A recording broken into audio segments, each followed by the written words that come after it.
Oh ça donnera plus de style. Yo les gens. Alors, comme je l'ai annoncé, le quid du Bayern, la Bundesliga la tête à l'envers. On va répondre tout de suite. Alors déjà, on va commencer par ta pelouse, ça fait mal, sinon ce serait pas drôle. Le Bayern. Alors, le constat. Des matchs nuls un peu honteux, une 4e place qui n'est pas habituelle, et une valise récente. Mais on oublie qu'ils sont qualifiés au 8e de finale de la Ligue des Champions dès le 4e match. Ça on l'oublie. Hein. Bon. Mais c'est pas grave, Kovac, tu dégages. Mon petit Nico, va voir ailleurs si j'y suis. Bon. D'accord, il a pas été brillant sur la mise en place du jeu. Mais on va essayer de bien piocher dans le contexte extra-sportif. On dit toujours, mon ami, ton mercato, tu as 3 mois pour le faire. Tu as 1 mois pour te désigner des cibles et tu as 2 mois pour les approcher, plan A, plan B, plan C, plan de repli, etc. pour finaliser ton mercato tranquillement. En été, tu es tranquille. Tu as vraiment le temps. La fameuse règle des 3 mois, et ils se sont pris comme ils avaient 3 jours. Ils ont tout pris en panique. Perisic, vice-champion du monde avec la Croatie, il n'était pas mauvais à l'Inter, il a encore une cote sur le marché, on le prend, hein. Voilà, alors qu'il y a du monde en attaque, hein. Bon, c'est pas le pire, hein. Derrière, milieu de terrain, il est bourré à la gueule, le milieu de terrain du Bayern. Qu'est-ce qu'on fait? On va en chercher 2, Maxime Cuisance. Coutinho, on se dit Coutinho, il était moyen pour les Barcelonais. Il a beaucoup rendu service à Liverpool, mais hop, il a une Copa América, il est toujours international brésilien. Allez hop, tant qu'il a une cote, on le chope. On se croirait sur une brocante. Ah bah, lui, une cote, il est pas trop cher, on le prend. Bon, puis le petit Maxime Cuisance, j'ai rien contre lui, mais vu le niveau du milieu de terrain, ils l'ont acheté pour que dalle, quoi. Le gars là, peut-être plus de challenge en se relançant dans un autre club de Bundesliga, je sais pas. Par exemple, un club qui aime bien faire jouer des joueurs c'est des cabis, genre le Bayer Leverkusen ou autre, voilà. Il y a peut-être plus de challenge là, et là jamais il sera dans un titulaire. C'est une utopie. Et puis bon, bah, Pavard et Hernandez. Pavard, ça y est, depuis sa prise de volée contre l'Argentine, ils se sont dit, on tient le tueur du côté droit. Non seulement il peut défendre, il peut démarrer, il peut centrer, il peut marquer des buts. Sauf que depuis sa prise de volée contre l'Argentine, il n'arrête pas d'en faire, que ce soit au Bayern, que ce soit en équipe de France. Sauf qu'au lieu de les mettre dans le cadre, 9 fois sur 10, il les balance sur la lune. C'est pour ça qu'on n'a plus d'éclipse, hein. Parce qu'à force de taper au-dessus du cadre, Pavard, il est en train de nous décaler la lune. Hein. Bientôt, on va la retrouver en orbite autour de Jupiter, voire de Pluton. Hein. Enfin bon, on n'aura plus de satellite. Hein. Voilà. Et puis bon, bah, niveau défensif, son équipe de France ou au Bayern, c'est pas ouf. Le petit Lucas Hernandez, il n'est pas mauvais en soi, mais il a brillé à gauche. Et à gauche, t'as le monstre à là-bas. Donc bon, si tu veux jouer, Coco, tu vas jouer dans l'axe. C'est pas son poste préférentiel, même s'il peut le faire. Voilà. Donc à partir de là, tu as une défense qui est pas sereine, tu as un milieu qui est pas serein parce que personne ne sait qui va être aligné, hein, vu le nombre de joueurs qu'il y a de qualité. Et quand tu vois que tu as un international du niveau de Goretzka qui est sur le banc, enfin, je vais te faire jouer Tolisso. Avec tout le respect que je lui dois, c'est un ancien Lyonnais. Quoi? De quand tu mets un joueur du niveau de Léon Goretzka sur le banc de touche, quoi? Et en attaque, c'est pareil, t'as Müller qui remonte, t'as Lewandowski qui est toujours au point de vue comptable le seul à être devant Messi. C'est une valeur sûre, à 31 ans, sa cote s'effondre uniquement parce qu'il a passé les 29.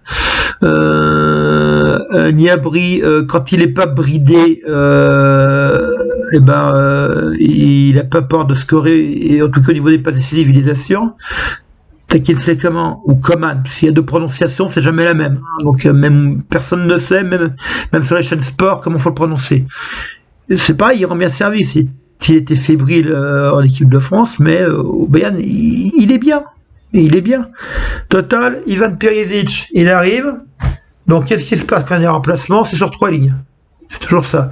On fait rentrer Kingsley Coman pour rendre service, pour faire souffler les deux ailiers. On densifie le milieu de terrain en faisant rentrer un Léon Goretzka ou en donnant quelques minutes à Coutinho. Voilà. Pour être safe derrière, on remplace un défenseur un peu usé par un autre. Hein. Comme ça, on a un remplaçant par ligne. On se la joue, sécurité. Ce qui fait que là-dedans, ton Ivan Perisic, hein, il est aussi utile que le Tampax de Vincent McDoom. Hein. Il ne sert pas. Et il coûte très cher. Donc, première erreur de gestion extra-sportive, une balle dans le pied gauche. Deuxième erreur, c'est la gestion sportive. Le Bayern n'a pas été flamboyant la saison dernière, mais ils ont atteint leurs objectifs. Quoi. Voilà. Dans les cas de Ligue des Champions, une campagne de Bundesliga normale, Niko Kovac a fait ce qu'il avait à faire la saison dernière. C'est pas non plus un magicien. Voilà. Et là, tout d'un coup, on lui dit, Coco, voilà. On a décidé, on défend plus pareil, on récupère plus pareil, on crée plus pareil, on lance plus pareil, on gère plus les démarrages sur les ailes pareil, et les attaquants ils tirent plus pareil. Bref, on renverse la table, on fout toutes les assiettes par terre, et on laisse pas au nouveau serveur le temps de les repositionner sur la table. Non, il y a une assiette qui plaît pas, on s'est pris une valise, allez hop, tu dégages. Total, on a un commis d'office, un intérimaire. Lui, je le mets où, Même si ça se joue à la Bay Arena, le match contre le BFB me fait un peu peur. Quoique, s'il le gagne, il se relance. Hein. Ils sont quatrième, n'oublions pas. Hein. Enfin bon, ils sont pas non plus à la place du Bayer Leverkusen. Quoique le Bayer Leverkusen, ils nous font le coup tous les ans. Quoi. Ils sont 12, 13, 14e et puis ils remontent. Hein. Enfin bon, on l'a vu. L'année dernière, ils ont fini en Ligue des Champions. Bon. Ils gagnent, ils ont le moyen, parce que l'Eintracht, ils vont pas rester longtemps. Quoi. Ils peuvent se qualifier, je pense, comme quatrième. Moi, personnellement, ce que je vois comme résultat final, alors après, je peux me planter, j'ai pas ce refuse. Je vois bien le BFB gagner, je vois bien le RB Leipzig deuxième, je vois bien le Bayern troisième, c'est qui fait pas Ligue des Champions. Et le quatrième, ça c'est à déterminer entre Schalke 04, qui remonte très fort, hein, parce que l'ennemi héréditaire, le Borussia, s'ils doivent leur latter les fesses, pour rester poli, il faut que ça joue dans un stade comble, et c'est pas en étant 15e qu'ils vont remplir le stade. Donc là, ils ont pris conscience, ils sont bien reconstruits, ils remontent. Donc, ils peuvent être quatrième, comme l'Eintracht peut être quatrième, il le mériterait sur la durée, sur le travail effectué. Regardez le petit Allaire, il est formé issu de la formation serroise, il serait resté en France, il serait jamais allé plus loin que la Ligue 2. Là, il est repéré, il joue, il explose dans le bon sens du terme, il est revendu à prix d'or aux Spurs. Résultat, l'Eintracht peut reconstruire intelligemment. Et donc, ce qui fait que sur la lancée, il mérite de finir quatrième pour moi.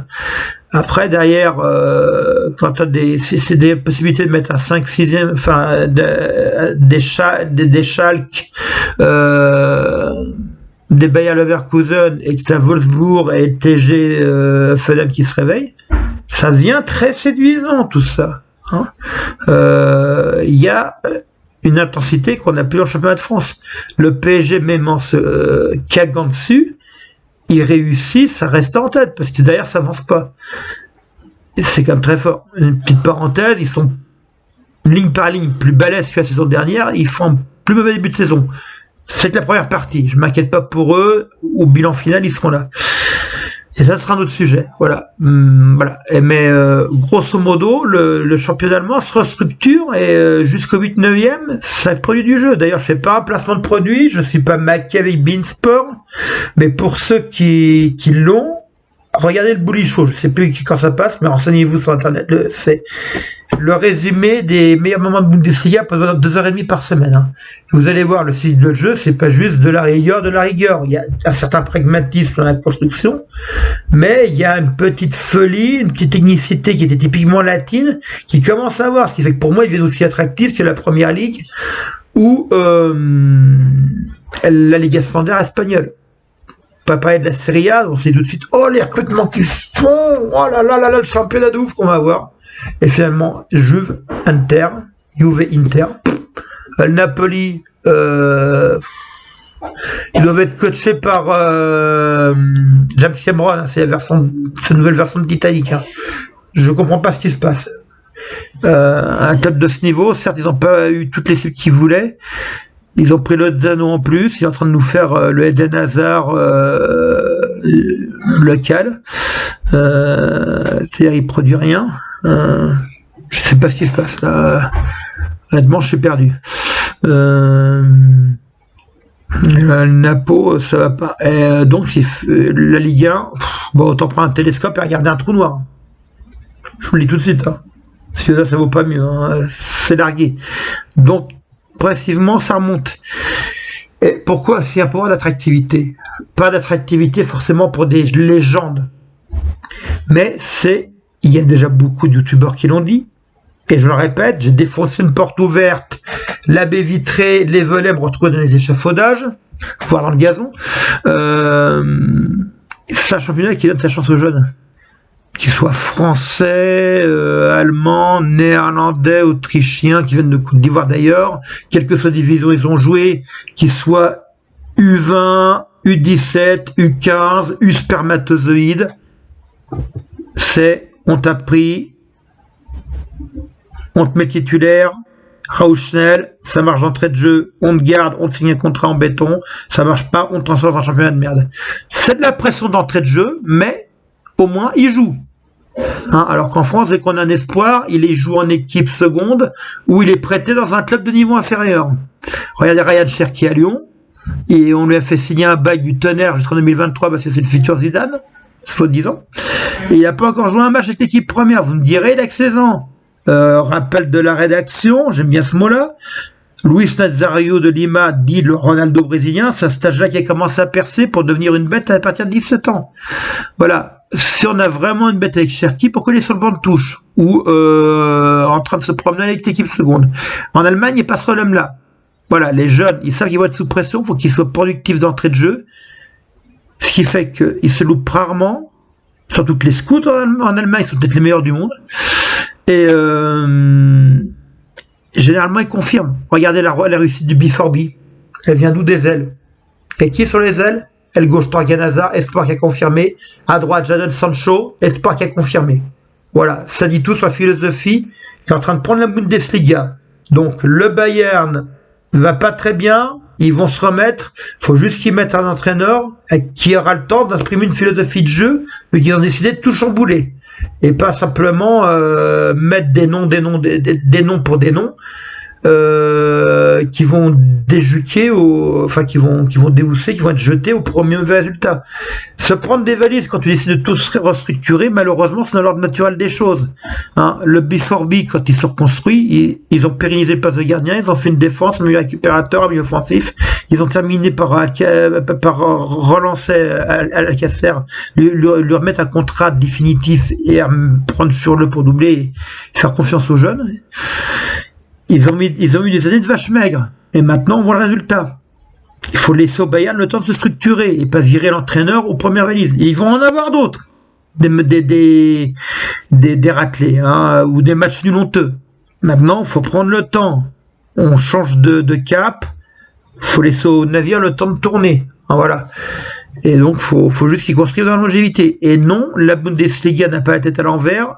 Derrière, ça devient devant et derrière le Bayern, les équipes deviennent de plus en plus fortes. Et c'est normal et c'est légitime depuis le temps qu'ils taffent là-dessus, depuis le temps qu'ils fournissent de l'effort.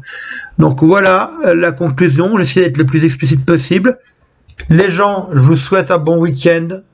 Hein, passez un bon pont, qu'il soit un petit pont, un grand pont, petit jeu de mots. Les commentaires, n'hésitez pas à vous abonner, si ça peut plaire à quelqu'un d'autre, n'hésitez pas à conseiller la chaîne. Voilà, je fais mon auto-promo. Mais surtout, venez discuter, parce que là, je peux parler pendant un quart d'heure, maintenant, c'est à vous de répondre. Soit pour confirmer ce que je dis, ou pour dire, t'aurais pu dire ça. J'accepte toutes les critiques constructives, comme je dis dans la précédente vidéo. Voilà les gens, je vous kiffe, à la prochaine, et surtout, faites attention à vous.